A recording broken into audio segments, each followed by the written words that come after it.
বিভিন্ন সংশ্লিষ্ট মন্ত্রণালয়ের যারা মাননীয় মন্ত্রীবর্গ রয়েছেন এবং সম্মানিত সচিববর্গ রয়েছেন, ওনারা সেখানে অবস্থান নিয়েছিলেন এবং ওনাদের যার যার অবস্থান থেকে কিভাবে এই পলিসিগুলো কার্যকর করা যাবে সেগুলো নিয়ে আলোচনা করেছেন।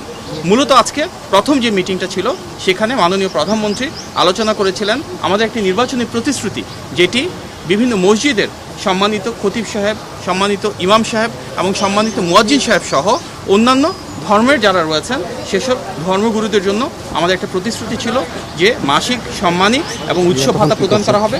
এবং মাননীয় প্রধানমন্ত্রীর নির্দেশে একটি সিদ্ধান্ত গৃহীত হয়েছে যে ইনশাআল্লাহ এই ঈদের আগেই আমরা এটি পর্যায়ক্রমে শুরুর যে প্রস্তুতি সেটি সম্পন্ন করে কিছু কিছু জায়গায় ইনশাআল্লাহ সম্মানিত খতিব সাহেবদের, ইমাম সাহেবদের এবং মুয়াজ্জিন সাহেবদেরকে একটি সম্মানী প্রদান করব ইনশাআল্লাহ। এর পাশাপাশি বিএনপির একটি বড় নির্বাচনী প্রতিশ্রুতি ছিল সারা বাংলাদেশের প্রতিটি মানুষের জন্য যেন মেধার ভিত্তিতে বৈষম্যবিহীনভাবে আমরা কর্মসংস্থান সৃষ্টি করতে পারি।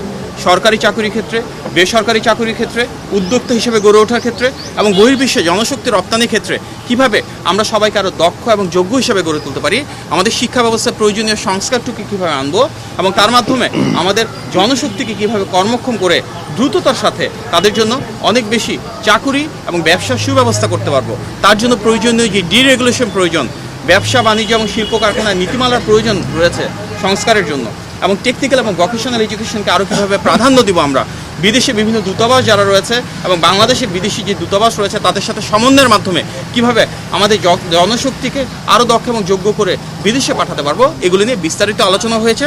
সংশ্লিষ্ট যারা মন্ত্রীবর্গ রয়েছেন, সচিববর্গ রয়েছেন, ওনারা ওনাদের মূল্যবান মতামত প্রদান করেছেন এবং ইনশাআল্লাহ খুব দ্রুততম সময়ের ভিতরে জনগণের প্রতি জবাবদিহিমূলক এই রাষ্ট্র ব্যবস্থা, জনগণের ভোটে নির্বাচিত সরকার আমাদের মাননীয় প্রধানমন্ত্রীর নেতৃত্বে আমাদের প্রতিশ্রুতিগুলো বাস্তবায়ন করা শুরু করবো ইনশাআল্লাহ। আপনার সবাইকে ধন্যবাদ। আসসালামু আলাইকুম। এই বিষয়ে সিদ্ধান্ত গৃহীত হবে, একটা কমিটি করা হয়েছে, ওনারা বসে আলোচনা করে তারপর জানাবেন এবং ঈদের আগে এগুলি নিয়ে আলোচনা হচ্ছে টেকনিক্যাল টিম এবং বিভিন্ন মন্ত্রণালয়ের আন্তঃমন্ত্রণালয়ে আলাপ আলোচনার মাধ্যমে এগুলো সিদ্ধান্ত হবে। মির্জা আলম ভাই এখানে আছেন, উনি সেই কমিটির একজন গুরুত্বপূর্ণ সদস্য, ওনারা পরবর্তীতে এই বিষয়ে অবহিত করবে।